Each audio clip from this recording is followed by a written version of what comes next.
Objections जो हैं वो सबकी लाइफ में आते हैं और कई बारी ज़्यादा आते हैं, कई बारी कम आते हैं। ऑब्जेक्शंस कई बारी अपनों से आते हैं और कई बारी ऑब्जेक्शंस औरों से आते हैं। सवाल ये है कि ऑब्जेक्शंस को हैंडल कैसे किया जाए। हम अगर ये कहें कि ऑब्जेक्शन आने ही नहीं चाहिए तो वो पॉसिबल नहीं है, वो एक विशफुल थिंकिंग है। वी कैन डिबेट अबाउट कि हम ऑब्जेक्शंस को हैंडल कैसे किया जाए। ना ऑब्जेक्शंस को हैंडल करने के लिए पहली बात इंपॉर्टेंट ये है कि हमें समझना जरूरी है कि जो अगला इंसान हमें हमारी बात को ऑब्जेक्ट कर रहा है तो वो ऑब्जेक्ट कर क्यों रहा है। ऑब्वियसली उसके पास एक ओपिनियन है, उसके पास एक पर्सपेक्टिव है, उसका एक्सपीरियंस उसको कुछ और बता रहा है उस समय और इसीलिए वो हमारी बात को ऑब्जेक्ट कर रहा है। हो सकता है उसकी ऑब्जेक्शन में हमारे लिए ही कुछ सीख छुपी हो। ये बहुत जरूरी है कि हम उसकी ऑब्जेक्शन को समझने की कोशिश करें।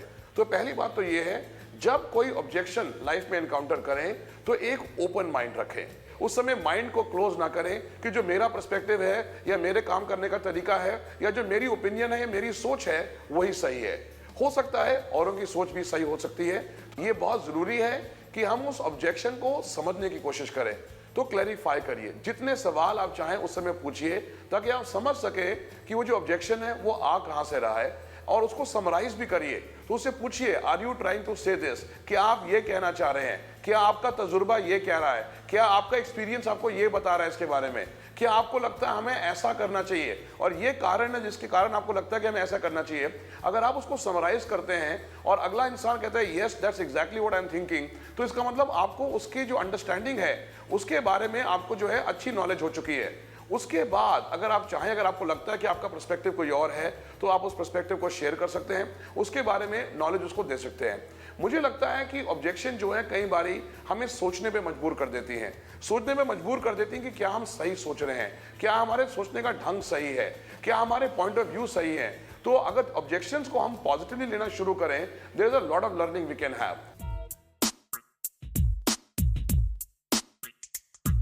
मैंने ये देखा हुआ है अपने काउंसलिंग सेशंस में, अपने कोचिंग सेशंस में, बहुत सारे लोग होते हैं जो अपने पर्सपेक्टिव के साथ आते हैं और कहते हैं कि लोग हमारी बात को ऑब्जेक्ट कर रहे हैं। हो सकता है कि उनका एक्सपीरियंस इतना एडिक्वेट नहीं रहा हो, लेकिन अगर हम औरों के जो ऑब्जेक्शंस आ रहे हैं उस पर थोड़ा सा माइंड डालें, उसके बारे में थोड़ा सा सोचने की कोशिश करें, सो ऑब्वियसली या तो हमें ये सर्टेनिटी हो जाएगी जो हमारा सोचने का तरीका है वही सही है, मतलब हमारा कन्विक्शन जो है उसमें बढ़ जाएगा, या हमारे को ये एक पर्सपेक्टिव मिलेगा ताकि हम उस पर सोच सकें और समझ सकें कि शायद इसी बात पे किसी और तरीके का जो औरों की जो सोच है उस पे सोच पे भी अगर हम ध्यान दें तो हमें एक नया रास्ता मिल सकता है, हमें कोई नए डायमेंशन मिल सकते हैं, हमें कोई नए पर्सपेक्टिव मिल सकते हैं जिससे कि हम अपनी सोच को रिफाइन करके आगे बढ़ सकते हैं।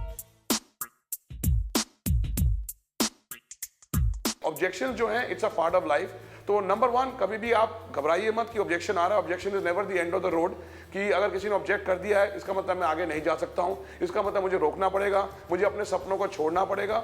ऐसी कोई बात नहीं होती है। ऑब्जेक्शन जो होते हैं छोटे छोटे से रोड ब्लॉक्स होते हैं, छोटे छोटे से प्रॉब्लम्स आ जाती कई बारी, और ये हमें सिर्फ सोचने में मजबूर करती कि क्या हमारे सोचने का तरीका सही है कि नहीं।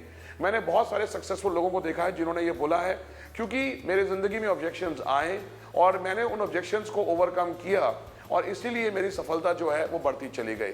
तो मुझे लगता है कि आप ऑब्जेक्शन से बिल्कुल डरे ना, ऑब्जेक्शन को समझने की कोशिश करें। बहुत बार देखा गया है अगर हम कुछ अचीव करना चाहते हैं तो वो शायद हम अपने आप अचीव नहीं कर सकते हैं। हमारे को औरों को भी साथ में ले जाना जरूरी होता है, हमें औरों को भी इंस्पायर करना जरूरी होता है, हमें औरों को भी एनलिस्ट करना जरूरी होता है।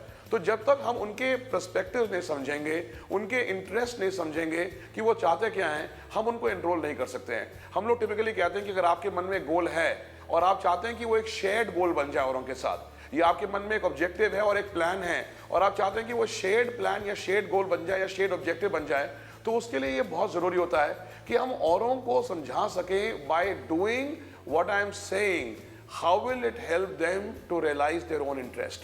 तो अगर मैं जो कह रहा हूं हम उसको करेंगे तो उनके इंटरेस्ट कैसे रियलाइज होंगे। कई बारी सबसे बड़ा ऑब्जेक्शन यही उठता है अगर हम लोगों को कहते हैं सपोर्ट करने के लिए, अगर उनको लगता है कि उनके अपने इंटरेस्ट रियलाइज नहीं हो रहे हैं तो वो इमीडिएटली उसको ऑब्जेक्ट करना शुरू कर देते हैं। कई बारी रैशनली करते हैं और कई बारी इरैशनली करते हैं। हमेशा अपने पॉइंट ऑफ व्यू को समझिए और याद रखिए कि जितने बार भी ऑब्जेक्शन लाइफ में आएगा ये आपको मजबूर करेगा अपने ही पॉइंट ऑफ व्यू को एग्जामिन करने के लिए, अपने ही पॉइंट ऑफ व्यू को रिफाइन करने के लिए और अपने ही पॉइंट ऑफ व्यू पे बिल्ड करने के लिए। औरों को साथ ले जाना है तो उनको दिखाइए कि अगर ये हम अचीव करते हैं तो उनका इंटरेस्ट कैसे रियलाइज होगा। एंड इवेंचुअली अगर आप औरों को अपने साथ ले जा पाएंगे, उनके पर्सपेक्टिव को समझ पाएंगे और उस पर काम कर पाएंगे, you will also be able to get other support and you will be able to achieve your goals.